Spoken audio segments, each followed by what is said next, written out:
ngasi miyam mamangda kenongga takjarke isam samna yam phajana tawdrsu poinam gutang haijarke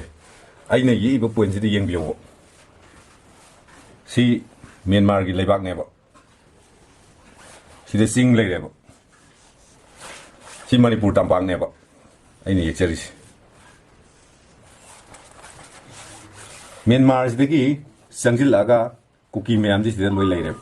si Manipur gi sing ni ko mayam yengbiyo ko munna tampak na sineba sisu Manipur gini tainari sina si Burma border ni sina sidagi leiriba kuki sina sida laaga mi halareba adu halaiba sidagi kuki leiriba mi sina sida laaga hatpa matam sida maitai nadi sigi sida changaga lan tawrude kuki halude karmaina moigi lam sida chatlaga maitai ni siudoino kuki sida leiba kuki sina sigi maitai tampa akoiba sida laae